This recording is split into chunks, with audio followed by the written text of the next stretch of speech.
Welcome to Thrillium, Her Red Shoes. Chapter 1, Ready or Not. It happened a year ago. The crash. One moment, they were all together. His mother asking for more coffee, his father flipping through a magazine, and his little sister staring out of the window. Her face pressed against the glass, she turned to him, her eyes shining with excitement. "We should play hide and seek the minute we get home," she said. "It'll be so much fun." He smiled at her, tired but unable to say no. "All right," he replied, nodding. "You promise?" "Yes, I promise." Then nothing, just fire, screams, and the sound of metal tearing apart. He survived. They didn't. He spent months in the hospital, his body wrapped in bandages, his mind drowning in silence. When he was finally discharged, there was no one to take him home, no one waiting. Only the house stood there like a tomb filled with memories. It took him another month to step inside. Now he spent his days walking from room to room, talking to himself, eating only when he remembered, and staring at the walls until his head ached. He didn't want company, didn't want the world. The house was his world now, and he didn't plan on leaving it. The rain started that evening, soft at first, then heavy. The wind pushed against the windows, howling like it was trying to get in. He got up from the couch, dragging his feet. The storm was louder than usual. The rain seeped under the doors, cold and unwelcome. "I should check the windows," he muttered to no one. He went room by room. First, his parents' room. Their bed was neatly made, just like his mother used to keep it. Dust covered everything now. He closed the window and stood there for a moment, staring at their framed photo on the nightstand. Then his room. It was messy, but not in the way it used to be. It felt lifeless now, like him. Finally, his little sister's room. The door creaked as he pushed it open. Everything was just as she left it. Her bed with its flowered bed sheets, her books stacked on the desk, and the tiny pair of red shoes near the closet. She loved those shoes. She used to run around the house wearing them, the sound of her laughter filling every corner. He bent down to pick them, but something made him stop. A sound, a soft chuckle. He froze, his hand hovering over the shoes. Slowly, he straightened up, his breath shallow and unsteady. He turned his head toward the sound. There, sticking out from behind the closet door, were two small feet. His chest tightened, his mind racing to make sense of what he was seeing.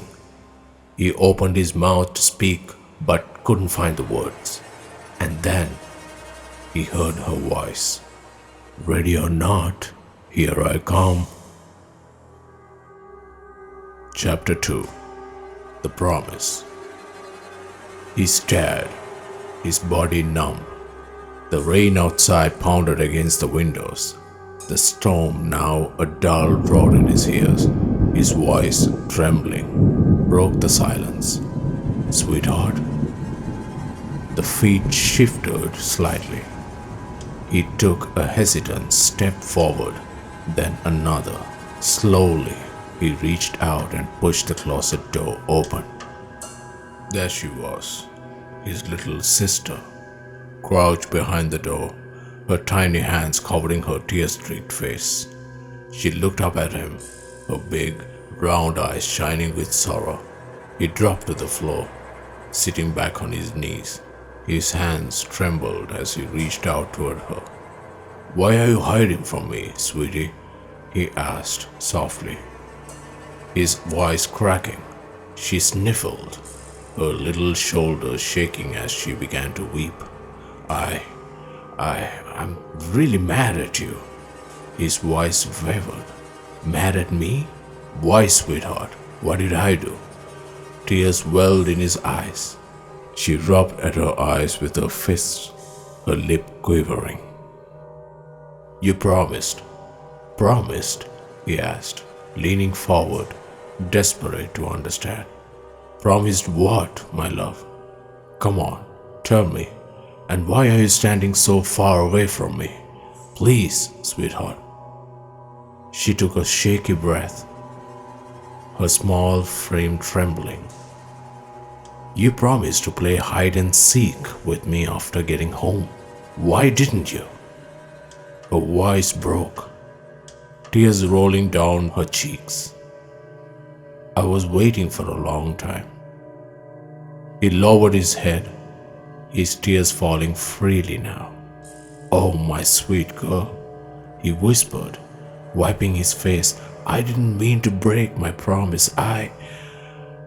He stopped himself, unable to find the words, unable to explain the unimaginable.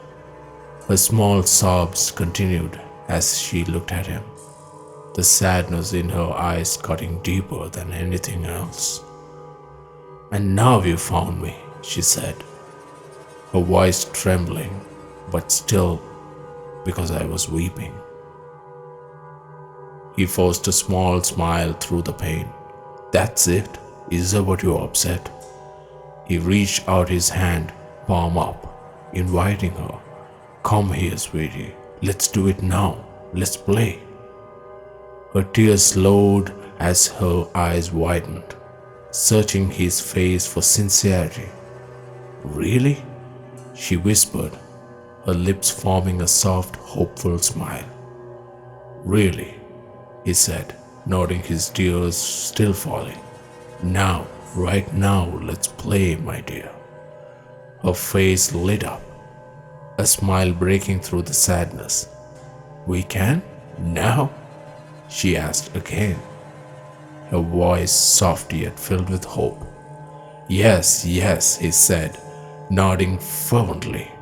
Now, my darling, my sweet girl.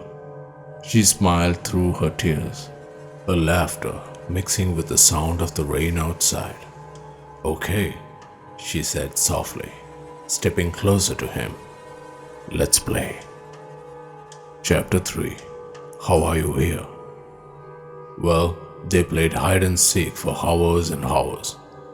The house that once felt like a tomb was alive with laughter, her giggles echoing through the halls like a melody he thought he'd never hear again. They hid, they found each other, they teased and chased, and for a moment he forgot everything. The crash, the emptiness, the silence, but soon exhaustion crept in. He slumped onto the couch, his breath uneven. She tugged at his hand, her tiny fingers warm against his. Come on, one more, just one more, she pleaded, her eyes wide with excitement. He smiled, his chest heaving. Let's rest a little, sweetheart, just a little. She pouted but nodded, sitting down beside him, her red shoes tapping rhythmically against the floor. As the minutes passed, reality began to seep in again, like a slow poison. He stared at her, her bright smile, her messy hair. The question burned inside him, clawing its way out. He finally spoke, his voice barely above a whisper. How are you here, little sister? Her smile faltered. She tilted her head, her expression turning thoughtful. When everybody was screaming, I was really scared, she said softly. I tried waking you all up. I shook and shook, but no one moved. His chest tightened as she continued. Then I blinked and I woke up here in the closet. But I wasn't alone, she said, her voice dropping to a near whisper. He frowned, confusion flickering across his face. Not alone? What do you mean? I woke up with my friends, she said matter-of-factly, her small hands fidgeting with the hem of her dress.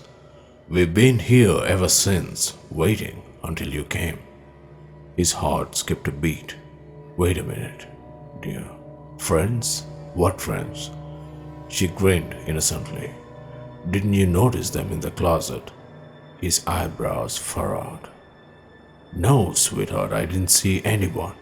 She stood up, extending her hand. Come on, I'll take you to them. His stomach churned with unease, but he forced a smile and took her hand. All right, let's see these friends. As they approached the closet, she leaned in close to him and whispered, They hate the lights. Don't turn them on, okay? He nodded, his face serious, a cold sweat forming on his brow. When they reached the closet, something felt wrong. The air was heavy, thick with an unnatural stillness. He squinted into the darkness, his pulse quickening, and then he saw it. A shadow, darker than the rest, shifting and writhing unnaturally. The closet mirror reflecting something unhuman, an impossible, distorted figure. He froze, his breath caught in his throat. I don't see anything, sweetheart, he lied, stepping back. She tugged at his hand. Come in. They're shy, but they like you. No, he said, pulling her back. His grip tightened as he tried to move her away. But then he saw her. Not the little sister he had been laughing with moments ago, but a charred, burnt version of her.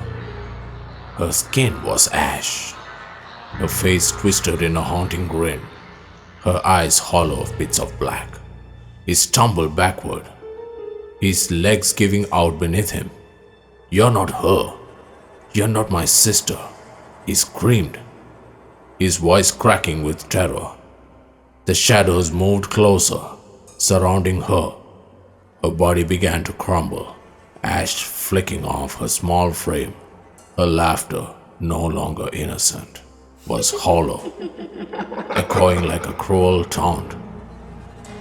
The black shapes crept toward him, their outlines grotesque, their forms inhuman. His back hit the corner of the wall as he scrambled to get away, his screams piercing the silence. Ready or not, she whispered, her voice no longer hers. Here we come, and then everything went black. When he woke up, the first thing he saw was a cold, sterile ceiling of a hospital room. His body convulsed as an electric shock surged through him. He gasped, his senses overwhelmed by the sharp smell of antiseptic and the harsh white lights. A voice cut through the chaos. Enough electrifying this patient, a doctor said sharply. He's been here for 17 years. Let's lock him up in his ward if he acts violently again. Rough hands grabbed him, dragging him from the table. Heavy chains clanged as they secured his wrists and ankles. He didn't fight. He didn't scream. His mind was elsewhere. Back in the house. Back in the game. They led him through long, narrow halls, the walls lined with peeling paint and faded signs. The muffled cries of other patients echoed faintly, a grim chorus of the forgotten. They finally shoved him into a small, dimly lit room. The door slammed shut, leaving him alone in the cold, damp silence of the mental asylum he now called home. He sat on the floor, his lips trembling as he whispered, Your turn to hide, little sister. I'm counting. And in the corner of the room, beneath the faint glow of a single flickering bulb, sat a tiny pair of red shoes.